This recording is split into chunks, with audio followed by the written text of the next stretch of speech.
అప్పుడు నా పర్సనల్ దాంట్లో నేను అది తీసుకుంటానంటే ఏం వెళ్తాం అంటే కుక్కలు మరుగుతాయి అనుకుంటాను.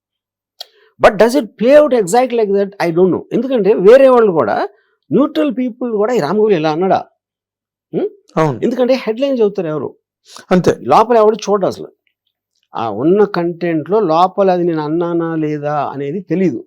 అంత బోల్డ్గా హెడ్లైన్ పెట్టాడు అంటే అనే ఉంటాడు అనే సపోజిషన్కి వెళ్ళిపోతాం మనం. అవునండి. But that is something I feel it is not possible to fight.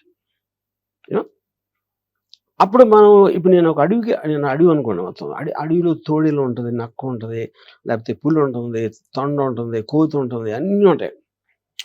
అందుకు మనుషులు అందరూ కూడా రకరకాల జంతువులు అంటారు. అందులో మీకు ఇప్పుడు పులికి పాముకి పులి కంప్లైంట్ ఇచ్చి పులి ఏమో నేను కోతిలో ఎగరలేకపోతే కోతి ఏంటి కెచ్చకెచ్చ అంటుంది అని రకరకాల కంప్లైంట్లు చేసుకోవచ్చు ఒకరికొకరు. కానీ అడవిలో ఉన్నారు కాబట్టి వేరే చాయిస్ లేదు, అక్కడ ఉండడం తప్పిస్తే. So there are so many things మీకు కానీ నాకు కానీ నచ్చినవి ఉంటాయి. కానీ మనం ఏం చేస్తాం, సర్దుకుపోతాం. ఎందుకంటే అలాంటి దాంట్లో మనం ఏం చేయలేనప్పుడు దాన్ని ఇగ్నోర్ చేసి మీ పని మీద కాన్సన్ట్రేట్ చేయడం బెటర్ అనేది నా ఉద్దేశం. అంటే ఇక్కడ చిన్న పాయింట్ సార్, ఇప్పుడు మీరు ఈ మధ్య రోజుల్లో మాట్లాడినవన్నీ నేను కూడా విన్నా ఇంటర్వ్యూస్ వాటిలో. Either you are looking totally in defence మాట్లాడేటప్పుడు, దాన్ని దాన్ని ప్యాసిఫై చేయడమో ప్లికేట్ చేయడమో మోడల్లో మాట్లాడుతున్నారు, which is not your stamp at all. First point.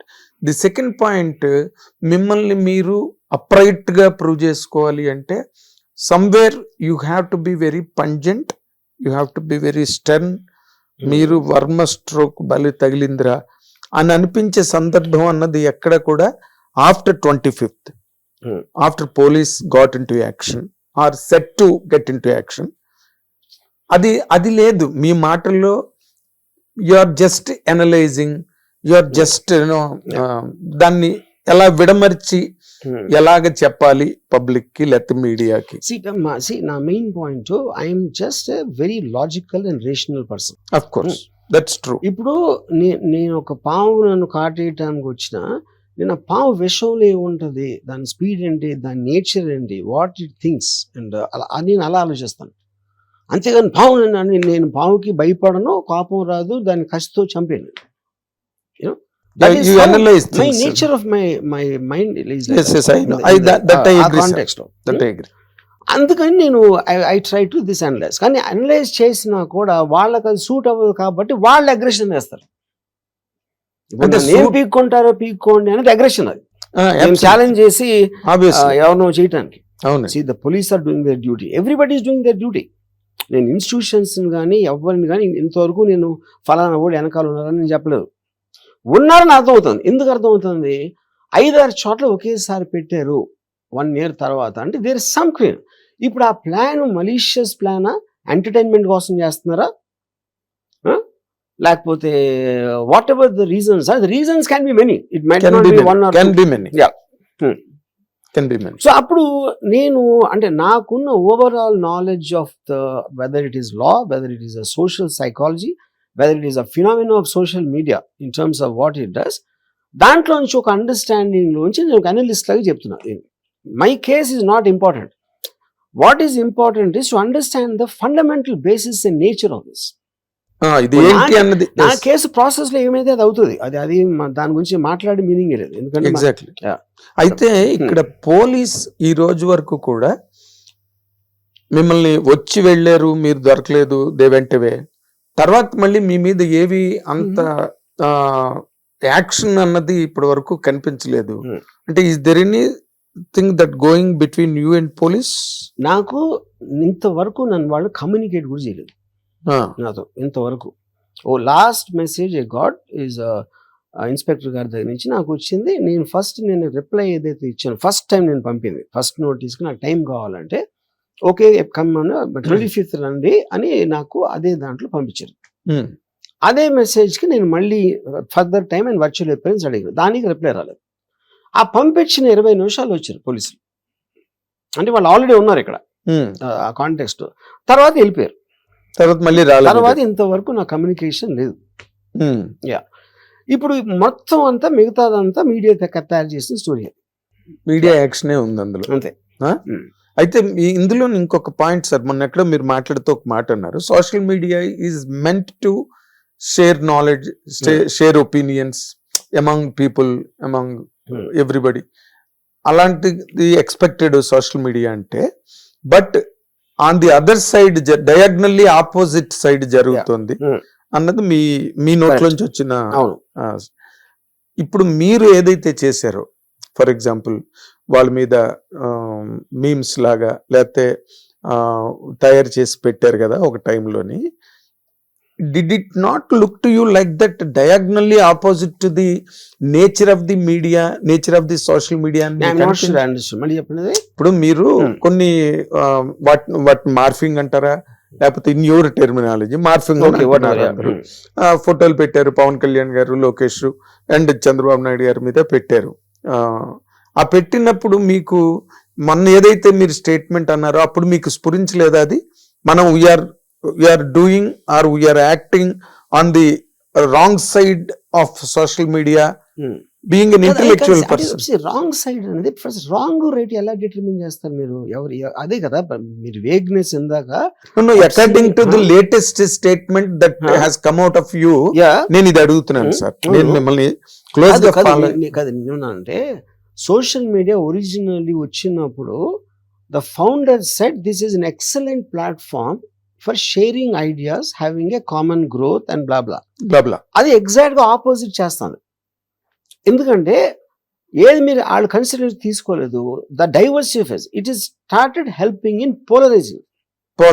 అందరూ అందరినీ కొట్టుకుంటాం అనేది ఇప్పుడు సోషల్ మీడియా అనేది దట్ ఈస్ వాట్ ఇన్స్టింక్ట్ గా మారిపోయింది. సోషల్ మీడియా ఇన్స్టింక్ట్ గా మారిపోయింది. I mean it worked on completely opposite way. ఎందుకంటే మీరు ఉతోపియాలో అక్కడ తీసుకున్న ఫండమెంటల్ అబ్జర్వేషన్ లో ఉన్న మిస్టేక్ ఏంటంటే మనుషులంతా ఒక్కలాగా ఉంటారు అని అనుకున్నారు.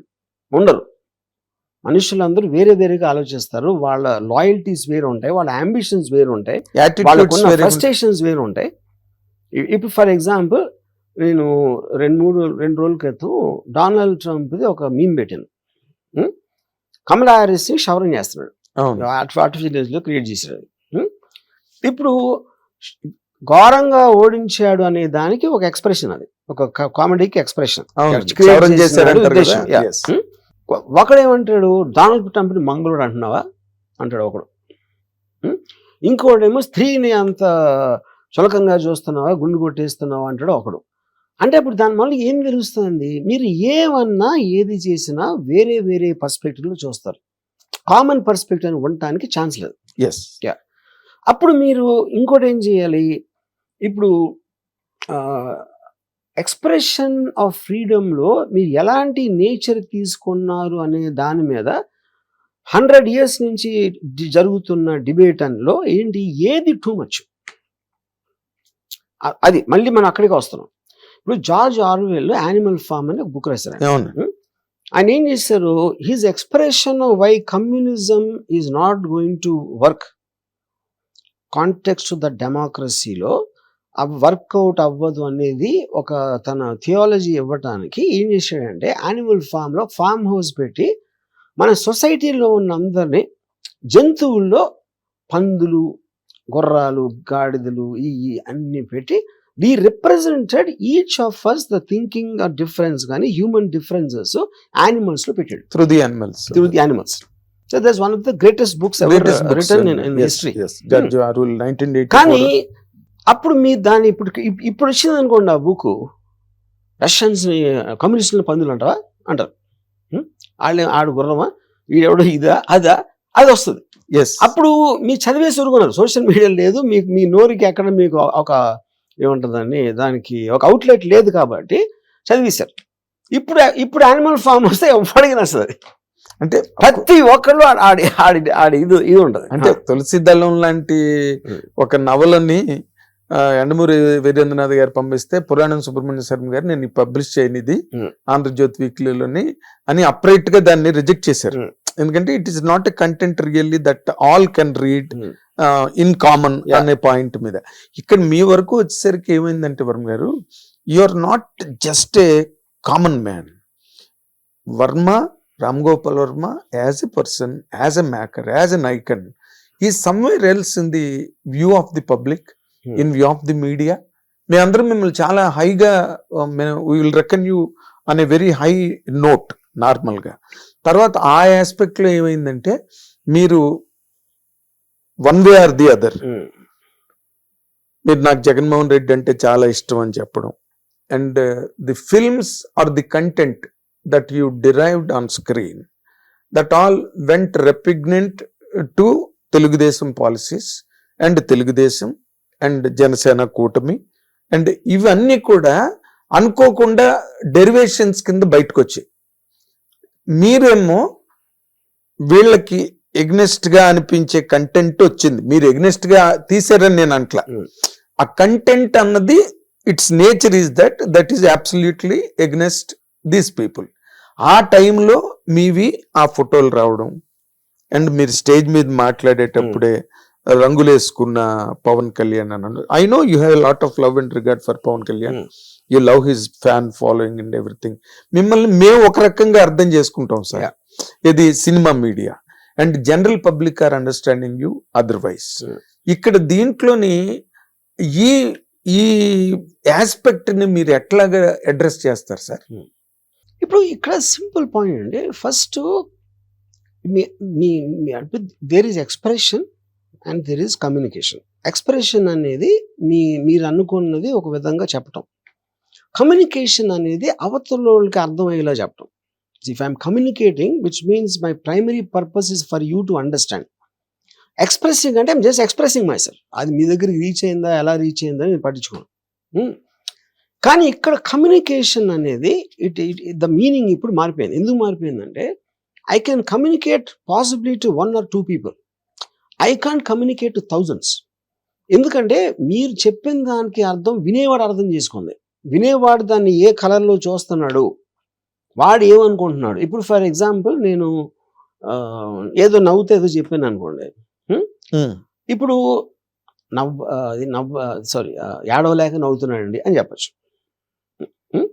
ఇప్పుడు ఉదాహరణకి ఇంకో మంచి ఎగ్జాంపుల్ ఇస్తాను. మణిరత్నం గారికి ఇళయరాజా గారికి ఒక చిన్న ఏదో అభిప్రాయ భేదం వచ్చింది ఇక దళపతి టైంలో. ఏదో చేసిన మర్చిపోయాను. ఆ అభిప్రాయ భేదంతో ఏదో రాజా గారు ఏదో అన్నారు, మణిరత్నం వెళ్ళిపోయి మీకు మన ఇద్దరం పని చేయొద్దు అని డిసిషన్ తీసుకున్నాక దిలీప్ అని ఒక కొత్త కుర్రవాడిని రోజాలో ఇంట్రొడ్యూస్ చేశారు. అతను ఏఆర్ రెహమాన్ అయిపోయాడు. రెహమాన్ అయిపోయి 1 year 2 years ఇళయరాజాని దాటేశాడు. ఈ జెంటిల్మెన్, కాదలని, రంగీలా ఇవన్నీ వచ్చినాయి సినిమాలు. అప్పుడు మణి గారు ఒక రోజు ఇది అయిపోయిన తర్వాత నియర్లీ 2 years ఆ టైం అయిందా, ఏదో ఫంక్షన్లో గబుక్కుని కలిశారు ఇళయరాజా ఎదురుపడ్డారు ఎక్కడో. అప్పుడు ఏంటి ఆయన ఇప్పుడు చూసి చూడనట్టు తిప్పిస్తే ఎంత పొగరో, అంత అసోసియేషనాక ఇలా ఉన్నాడా అనిపిస్తుంది. హలో సార్ అని నవ్వితే నేను ఏం చేశానో చూసావా అనిపిస్తుంది. అప్పుడేంటి వాడి మనసులో ఉన్న బట్టి మీ ఎక్స్ప్రెషన్ వస్తుంది, అంతేగాని వాడు ఏమనుకునే ఎక్స్ప్రెషన్. లక్ష్మణుడు నవ్వు అని ఒకటి ఉన్నదండి, మీరు విన్నారు లేదు అక్కడ ఎన్నో. లక్ష్మణుడు నవ్వు అని అంటే యుద్ధం అయిపోయి సీతని అగ్ని ప్రవేశం చేయించేసి శ్రీరామ పట్టాభిషేకం అయిపోయాక లక్ష్మణుడు నవ్వితే సీత ఏమో సీతా మహాసాధ్వి ఒకలాగా అనుకుందంట. నేను అక్కడ అన్నాళ్ళుండి అగ్ని ప్రవేశం చేసి మళ్ళీ ఇక్కడికి వచ్చి ఈ సీట్ మీద సింహాసనం మీద కూర్చున్నాను అని చూసి నవ్వు. రాముడు ఒకలాగా అనుకున్నాడు అంటే నాకు బుద్ధి ఇలాగనమాట. మీరు చెప్పింది అదే, ఆ నవ్వుకి సంబంధించి. అప్పుడు ఏంటంటే అక్కడ ఏమవుతున్నా మీరు అనుకున్న దానికోసం చూస్తారు. You're looking for your state of psychology. అది సైకాలజీ. ఎవడో ఒక జర్నలిస్ట్ ఉన్నాడు, అది నేనేదో వీడియో పెడితే ఆ వీడియో నేను ఎక్స్ప్లెయిన్ చేయడానికి ట్రై చేస్తున్నాను.